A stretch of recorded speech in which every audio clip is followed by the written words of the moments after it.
नमस्कार, 4 PM पर आप सभी का स्वागत है। संसद में कल वक्फ संशोधन विधेयक पर जेपीसी की रिपोर्ट को पेश किया गया, जिसके बाद विपक्ष इस मामले पर हमलावर हो गया। जेपीसी की रिपोर्ट को पहले राज्यसभा में पेश किया गया तो वहां जमकर हंगामा हुआ और विपक्षी सांसदों ने सरकार पर आरोप लगाया। उसके बाद दोपहर में जब ये रिपोर्ट लोकसभा में पेश हुई तो वहां भी विपक्ष ने इसका विरोध किया। विपक्ष जेपीसी की रिपोर्ट को असंवैधानिक बता रहा है और यह आरोप लगा रहा है कि विपक्ष के सुझावों को शामिल नहीं किया गया। कांग्रेस सहित अन्य विपक्षी दलों ने जेपीसी की रिपोर्ट में विपक्षी सदस्यों की आपत्तियों को शामिल नहीं करने का आरोप लगाते हुए इसे लोकतांत्रिक प्रक्रियाओं का उल्लंघन करार दिया और भारी हंगामे के बाद उच्च सदन से वॉकआउट कर दिया। वक्फ बिल को लेकर राज्यसभा में नेता प्रतिपक्ष और कांग्रेस अध्यक्ष मल्लिकार्जुन खड़गे ने कहा कि वक्फ बिल पर हमारे अनेक सदस्यों ने डिसेंट नोट्स दिए, उनको प्रोसीडिंग से निकालना अलोकतांत्रिक है। ऐसी फर्जी रिपोर्ट को हम नहीं मानते हैं, सदन कभी नहीं मानेगा।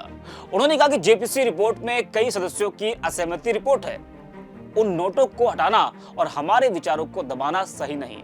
हमारा एक ही विषय है, जो वक्फ बोर्ड की जेपीसी की रिपोर्ट है, जिस रिपोर्ट में अनेक सदस्यों ने अपना डिसेंट नोट दिया है, वो नोट देने के बावजूद भी प्रोसीडिंग से निकालना और उन मेजॉरिटी मेंबर्स के व्यूज सिर्फ उसमें रखकर बुलडोज करना, ये ठीक नहीं है, ये कंडेमेबल है और एंटी डेमोक्रेसिक है, एंटी प्रोसीजर है। और दूसरी चीज नॉन स्टेक होल्डर्स बाहर से बुला के उनको जो होना, उन लोगों को खड़ा करके उनका स्टेटमेंट ले रहे। और जो इतने लोग पार्लियामेंट में जो भी डिसेंट नोट दिए हैं, क्या उसमें कोई एक पढ़ा लिखा नहीं है, कोई जानता नहीं है और वक्फ बोर्ड एक्ट को कोई पढ़ा नहीं है? मेरे को बड़ा ताजुब लग रहा है। अरे आपको अगर कुछ करना भी है तो आप डिसेंट नोट के व्यूज को प्रिंट करके या अपने रिपोर्ट में डाल के बोलना चाहिए, उसके बजाय उसको डिलीट करके अगर कोई रिपोर्ट होती है मैं उसको कंडेम करता हूं। और ऐसे फर्जी रिपोर्ट को हम कभी नहीं मानेंगे, सदन कभी नहीं मानेगा। और जब प्रोसीजर फॉलो नहीं होती, वो पार्ट ऑफ इस हाउस का विभाग नहीं बन सकता। तो इसीलिए मैं आपसे विनती कर रहा हूं कि उनको डायरेक्शन दीजिए, जो भी रिपोर्ट आई है वो अगर वो रिपोर्ट में डिसेंट व्यूज नहीं है तो उसको वापस भेजिए, निकाल दीजिए और उसके बाद में फिर एक बार, दो बार और एक बार आप पुनर्विचार करके उस सभी डिसेंट व्यूज को डाल के आप पेश कीजिए। खड़गे के अलावा समाजवादी पार्टी की सांसद डिंपल यादव ने भी इस रिपोर्ट पर विरोध जताया। डिंपल यादव ने कहा कि जिस तरह से विपक्ष द्वारा दिए गए असहमति नोट को वक्फ संशोधन विधेयक में शामिल नहीं किया गया, सरकार मनमाने तरीके से यह विधेयक ला रही है। वे ध्यान भटकाने के लिए सत्र के आखिरी दिन विधेयक लेकर आए। जेपीसी रिपोर्ट पर समाजवादी पार्टी के सांसद अवधेश प्रसाद ने भी विरोध जताते हुए कहा कि इस विधेयक के बारे में विपक्ष के सुझावों को पूरी तरह से नजरअंदाज कर दिया गया। वह विधेयक देश के महत्वपूर्ण मुद्दों से ध्यान भटकाने के लिए पेश किया गया। हमने न केवल इस विधेयक का विरोध किया बल्कि इसका बहिष्कार भी किया। हम इसे किसी भी हालत में पारित नहीं होने देंगे। देखिए, बिल के संबंध में जो हम लोगों की सुझाव था, विपक्ष का जो सुझाव था उसको टोटली इग्नोर किया गया। और टोटली इग्नोर किया गया ये इसलिए किया गया है, बिल को पेश किया गया है कि आज देश के सामने तमाम समस्याएं हैं। आज हमारे किसान की समस्या है, हमारे करोड़ों नौजवानों के रोजगार और सरकारी नौकरी का सवाल है, चीन की ज़मीन जो हमारे देश की है, चीन ने उस पर सवाल है, देश के हमारे सेना के जवानों का सवाल है। इस पर से ध्यान हटाने के लिए इस तरह का बिल लाया गया है। इस बजट में जो बजट पेश हुआ है, इस बजट में किसानों के लिए, जो हमारे देश की आत्मा है, अन्नदाता है, उसके लिए कुछ नहीं है। हमारे देश के जो नौजवान हैं, देश की दौलत है। किसी देश की दौलत हीरा जवाहरात सोना चांदी नहीं हुआ करता। देश की दौलत वहाँ के नौजवान इंसान हैं, उनके लिए कुछ नहीं किया गया। पढ़े लिखे हैं, बेकार हैं, उनके लिए इस बजट में कुछ भी व्यवस्था नहीं है। तो इसलिए इस बजट पर चर्चा न हो पावे, इस बजट की कमियों के बारे में लोगों की जानकारी न दी जाए, इसलिए इस बजट को आनन फानन में लाया गया है, जिसका हम लोगों ने विरोध ही नहीं किया, बहिष्कार किया है और इसका विरोध करते रहेंगे। किसी भी कीमत पर इस बिल को पास नहीं होने देंगे।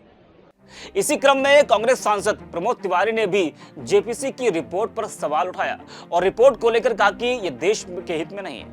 कांग्रेस सांसद ने कहा कि वक्फ से जुड़ी जेपीसी रिपोर्ट में एक भी सुझाव देश हित में नहीं है।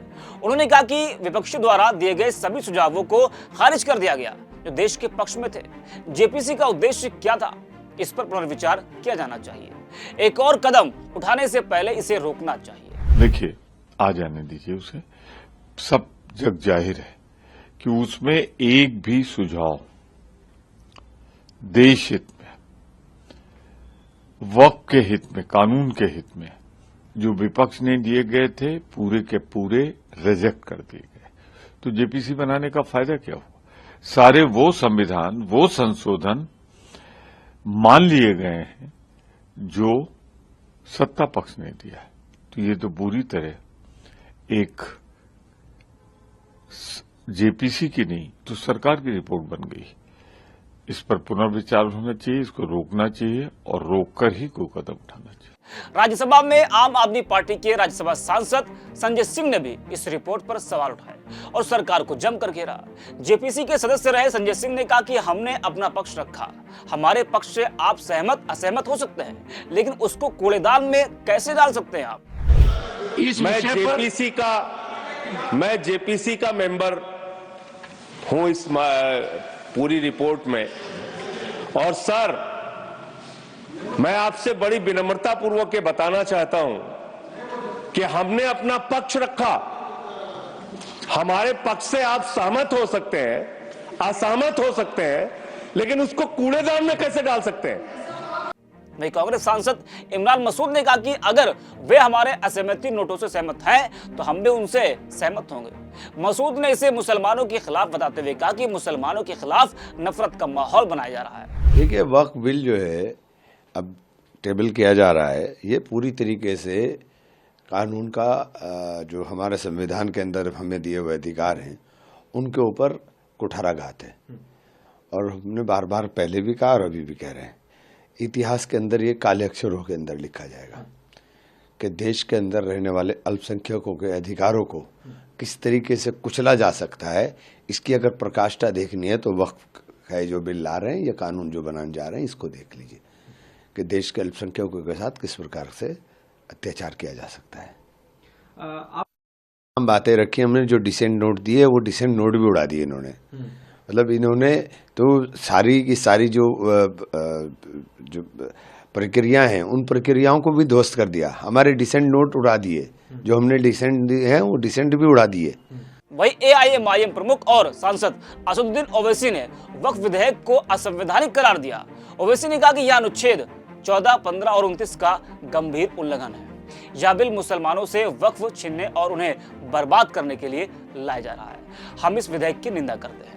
भाजपा और एनडीए द्वारा पेश किए गए संशोधनों ने इसे और भी खराब बना दिया है। तो हमारे ऑनरेबल मेंबर्स ने भी कहा है, ज्वाइंट वर्किंग कमेटी वक्फ के, मैं उससे एग्री करता हूं।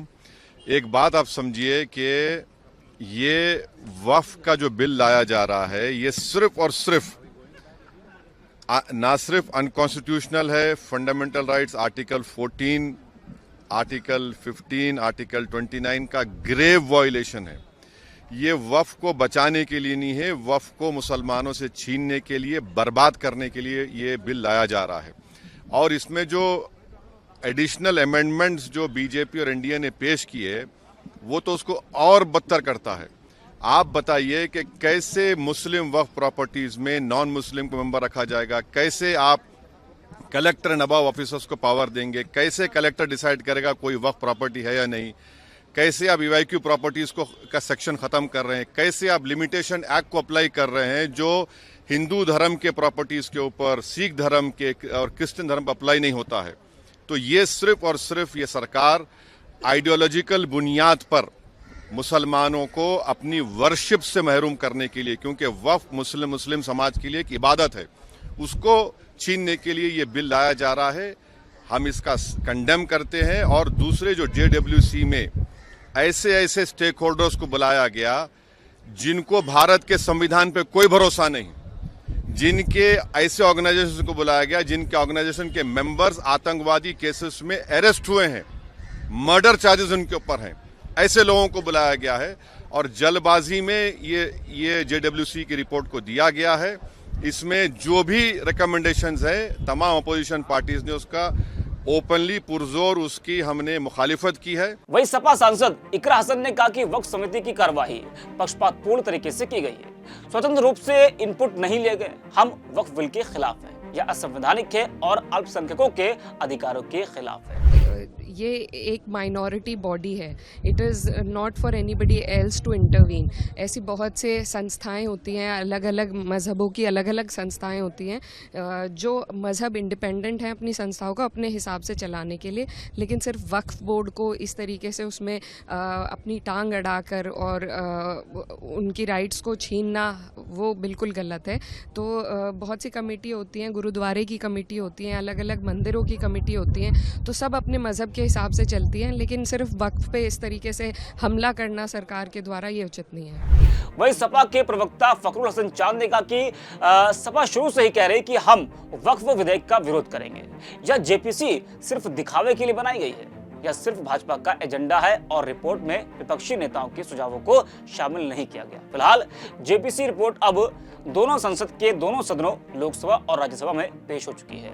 सरकार की ओर से जहां विपक्ष के आरोपों को बेबुनियाद बताया जा रहा है, वहीं विपक्ष लगातार इस रिपोर्ट को असंवैधानिक बता रहा है और सरकार पर पक्षपातपूर्ण कार्रवाई का आरोप लगा रहा है। फिलहाल अब देखना यह है कि बजट सत्र के अगले चरण में इस मामले पर आगे चर्चा क्या होती है। इस वीडियो में इतना ही। अब देखते रहिए 4PM।